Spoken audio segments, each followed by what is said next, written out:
All right, here we are, week 16, last week of the semester. We're dealing with chapter 15, dealing with foreign policy.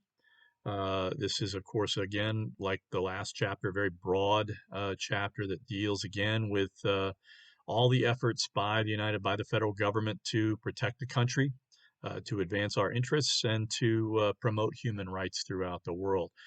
Um, there are a lot of different institutions that affect the formulation and conduct of foreign policy. I think it's pretty clear to anyone who is well acquainted with American federal government that the Constitution's framers intended the president to play the primary role, to be the leading instrument of foreign policy.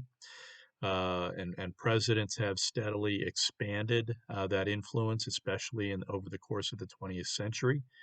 I think most framers would have been somewhat alarmed at how much power presidents wield today, especially in terms of military authority. The Constitution clearly intended for there to be checks and balances over the president's power to conduct foreign policy. The House of Representatives continues to hold the power of the purse. They can cut funding for federal, for presidential actions if they so choose.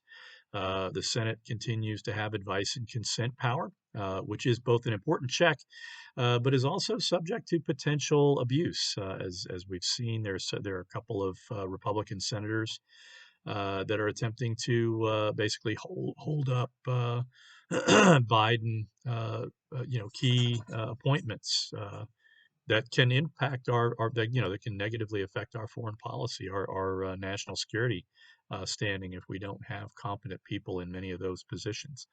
Um, of course, first of all, you have the executive branch, you have Congress. There are several important committees, especially the foreign relations committees, and the both the House and Senate have select committees on intelligence that are very important. These are again, very consequential. We live in very consequential times. There's a real question. I think the main challenge that we have today, and our main national security concern, is really internally.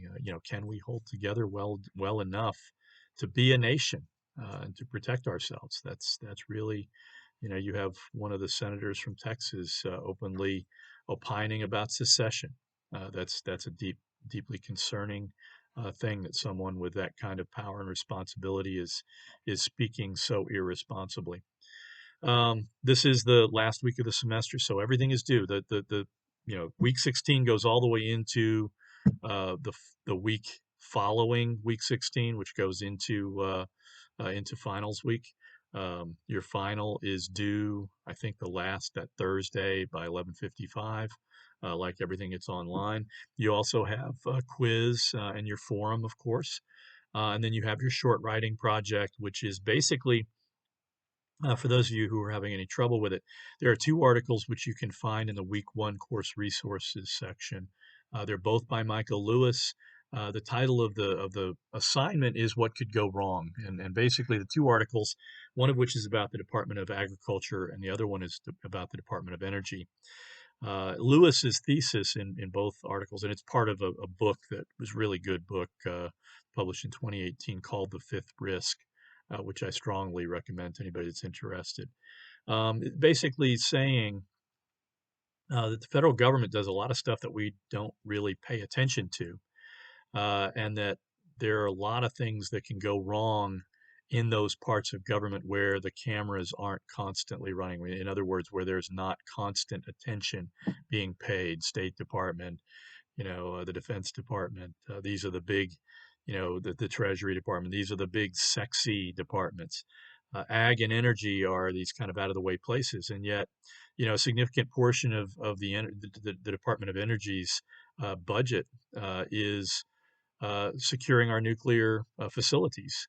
A significant portion of that budget is simply to maintaining the sequestration of nuclear, experimental sites where a lot of nuclear material sunk into the ground. It's designed simply to keep those materials from getting into one of the major watersheds in the Northwest. So, these are important issues.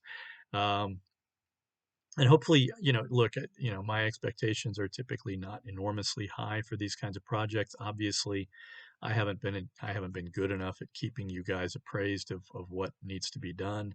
So I will be relatively generous in terms of just make sure you submit something, okay? Make sure you demonstrate to me that you read the article and that you understand why I assigned it, and you'll be fine. I don't want one assignment to be the reason why somebody doesn't get an A in the class, especially when my health has been an issue over the course of the semester. So probably my last kind of class-wide communication with you guys. I want to tell you that I enjoyed the course. I always like teaching government. I believe in the course. I believe it's an important course. I hope you guys have come to understand, that government is important. That government can be a force for good. It can also be a force for great evil. So it just depends on who's running things and who's, what their motivations are. So, again, great semester. I wish you good fortune going forward, and I wish you good fortune over the remainder of this semester. Let's have a great week.